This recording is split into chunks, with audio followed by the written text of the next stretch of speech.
Well, games like this, you hope to learn a lot about your team, and the film will tell us a lot, and I think will be helpful to us. And you also want to get exposed. You want to figure out, a great team like Purdue that's really well coached. What are they doing that's to expose your team and expose your weaknesses, and then how do we go about fixing that? So, I love the fact we got pretty much everybody on the floor, and putting your uniform on the first time in this building in front of a great crowd and playing a team against as good as Purdue is quite a challenge. And I thought our new guys really did some good things. And then, of course, really appreciate the fans coming out and support. I know we wrote a check to United Way of the Midlands for $150,000 for disaster relief, and that's what it's all about. Really, really appreciate Coach Painter's willingness to bring his team over here. This is a treat for our fans and was absolutely great for our team. Questions first for the student athletes. Hey, Bob, what got you into a good rhythm tonight? Just having fun. I've been being told for the past month to smile and have fun. And I was just excited to go out there and just have my debut. I mean, it's been a long time coming. My body feels good. I'm healthy, so I was just ready to play, honestly. But my teammates just finding me, so. Did you feel yourself hunting your shot early, or do you think it came? Nah, I didn't hunt any shots tonight. Everything just came within the flow of the offense and just happened naturally. It felt good to play like that. So. What does that do for your game specifically? I'm just going to get easier shots. Coach came and sat in my living room for an hour, and when I entered the portal and told me that, he told me what I needed to get better on, and I needed to become an efficient basketball player, and he told me that he thinks his offense could help me become an efficient basketball player and get to where I want to go and just become a better player overall. I mean, tonight it showed that, but still got a long way to go. What is a game like tonight, under the lights against an opponent that's expected to do some good things this year? What does that do to reinforce what you've been experimenting with in practice in terms of getting comfortable with a new system and trying to find shots in different ways? It's huge, especially against a team like Purdue. You got good guards like that, and just for the team, it was a big thing, or more than anything than myself. Shots, it's not going to look like that for me every night, and I know that and I understand that. So, it was just bigger for the team, just the fact that we got to go out there and beat a top 15 opponent, get to play at home for the first time. You never know how it's going to look until you actually get out there, so it was fun. Jackson, your first impressions of playing in front of the crowd here in Omaha? I loved it. I've been dreaming of this moment since to play college basketball and then to play here at Creighton for a long time. So to be able to do that in this environment was awesome. Anything else for the student athletes? Yeah, Jackson. You're good on the boards tonight. How much have you put into that part of your game? I imagine the shooting is where you're most comfortable, but just being impactful on the glass, productive on the glass, and helping your team get in transition. Yeah. It's something that's been a focus point. Ever since I got here, obviously, knew I need to get better at that and been pushed every day to do that. And I think today I did a better job for sure. Obviously, there's still things to improve on there. But yeah, it's definitely been a focus point. I'm going to keep improving on that this season. So. Yeah. What are your impressions now, 2 games in, against 2 teams that are known for their physicality and tenacity defensively? What are your impressions of how that's going to be at this level? I think it's good. I feel like every day in practice we all push each other and physical with each other to get better. And I think this physicality, obviously, it's a step up from the last level I played at. But I think I'm not afraid of it, and I'm ready for it. To Pop and Jackson, Coach said it's good to get exposed a little bit and get stuff on tape. What do you guys see as the main point of growth before the season starts? Defense, I think we'll be able to score the ball. I think we'll be fine scoring the ball, but eventually we're going to have to guard somebody. I know it's early, but 87 points, and especially when you get to conference play, is not going to cut it. So we're going to have to keep chopping away and getting better at that end every day in practice, as well as offense. But defensively, that's the biggest thing I think we need to improve on. Yeah, going off that, I think said it perfectly. Defensively, obviously our offense has been really good, and obviously can still get better there. But defensively, we need to shut down guys that get going. We need to rebound better. Still, we got out rebounded tonight, but if we can do those things, I think we'll be in a good spot. Anything else? Thanks, gentlemen. Appreciate y'all. Get some treatment tomorrow.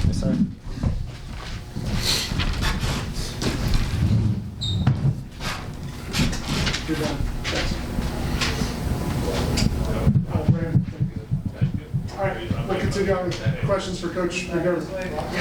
What do you make of just kind of the way Steven and Pop got you into the game? It seemed like they led the charge out of the backcourt. They played well with each other. What did you see out of that? You know, I've been, anytime you bring in a couple transfers, you just wonder how the chemistry and how it's going to work. And it's really gone unbelievably well, probably even better than I would have anticipated.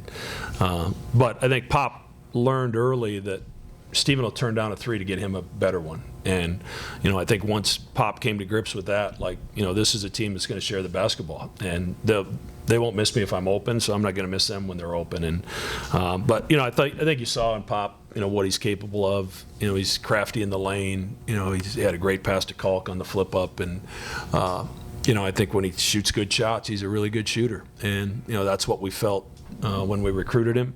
And Jemiah didn't have the stats didn't jump off the page, but he had 4 assists and no turnovers, and he's chasing guys around, and he'll settle into that role too. But I'm really pleased with the way Steven and Pop are playing off each other.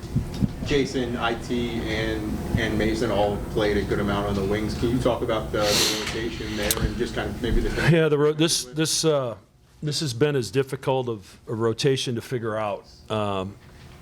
And I'm still not certain. And I made the decision before the game I was going to go with Isaac first, off the bench at the 4 in the first half, and Jackson in the second half, and I was going to go with Ty in the first half, and I was going to go with Shane in the second half because they both have done some good things in practice.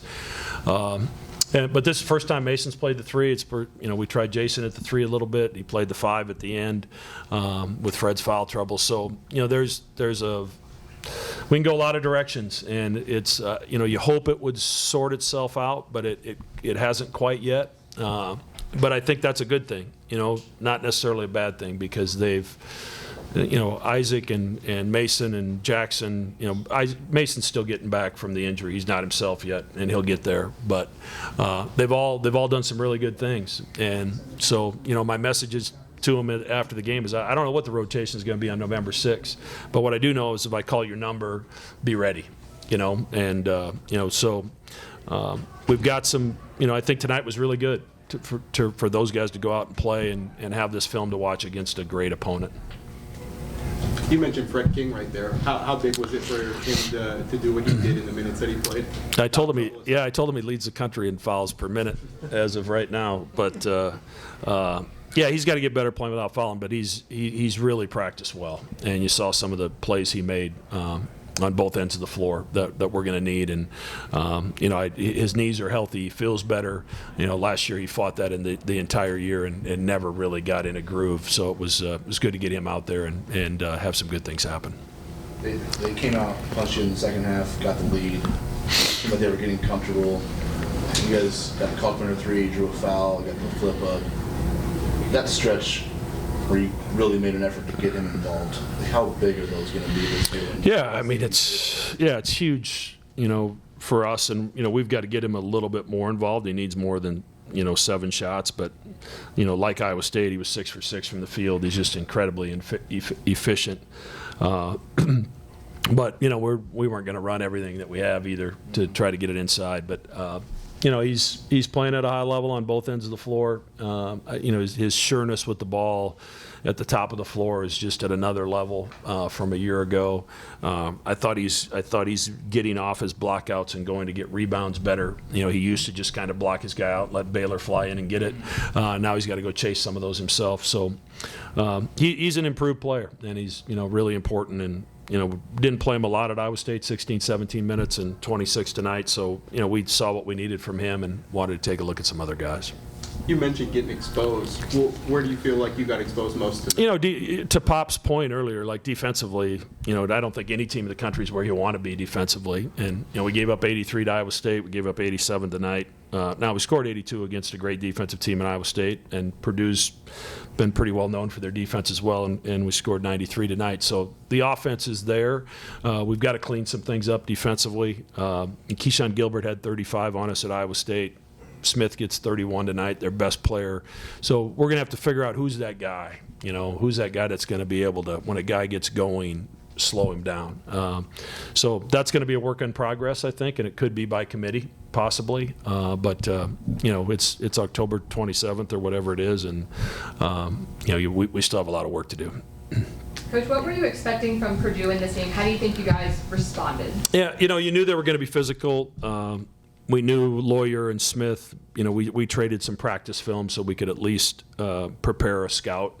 And last year they were all, they were focused on getting it to Zach, and everybody else kind of played off that. This year their focus is, Fletcher and Braden flying off stuff, and then they play off of that. So, we probably didn't expect the full court pressure as much, and, we melted a few times more when we got tired, I thought. When we were fresh we handled it well.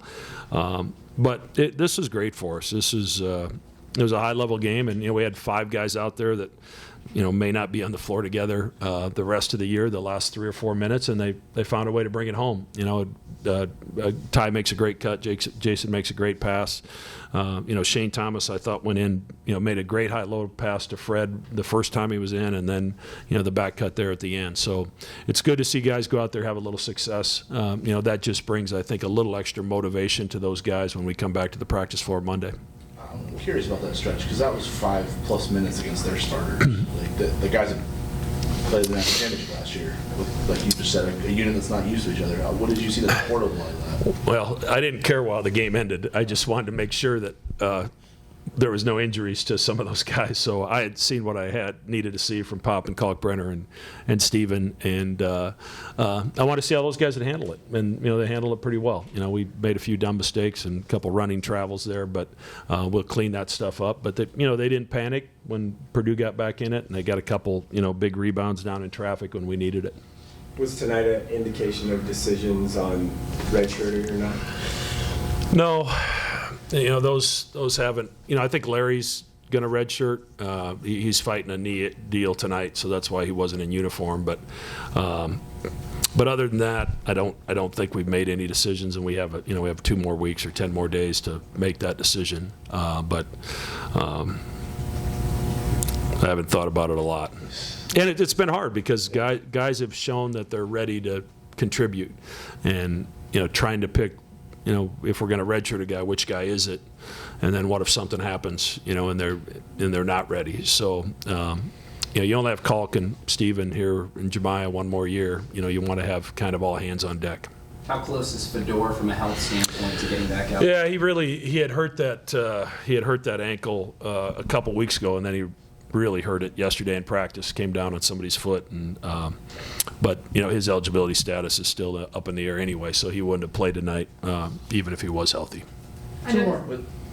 I know this doesn't really count in the win column, but how much of a confidence booster is it for you guys? And at first glance, what are you going to take away and tell your guys going forward for your first true game? I'll treat it like I do any game. Win or lose, we'll pull some things off the film that we did really well, and we'll share that with the team, and then we'll pull some stuff off the film that we need to clean up and we need to get better at. And especially the things that we pulled off the film last Monday when we came off the Iowa State and we watched that film. So if there's things that we didn't do a very good job of then, and there's still problems now, we really have to, it better have their attention on film. So hopefully, we'll learn from that. But there's a lot of good things too. And like I said, the confidence from just going out there and seeing a shot go in, and for those 5 guys that finished the game, to finish the game against 2 or 3 guys that played in the national championship game in the last 5 minutes, that it gives you a lot of confidence moving forward.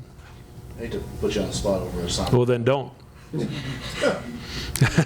the topic, but Amir Abdur-Rahim passed away this week. Who? Coach, you got some 3 times. I wonder if you have any thoughts or just memories of the day, like getting to know him and coaching. Yeah, it's awful. He brought his Kennesaw State team here 3 times. The first time all those guys were freshmen, young blood, and I remember talking to him after that game about just keep doing what you're doing. You've got a special group here, and they're going to do special things before it's all over. And when I went through my incident 4 or 5 years ago, he was one of the first guys to call. And we've stayed in touch, and he was a wonderful, wonderful human being, besides being a heck of a coach. And it makes you take pause and realize you better appreciate every day. But that's a young life taken way too soon, and certainly our condolences are with his family and friends. Thank you. Thanks. Thanks, Mac.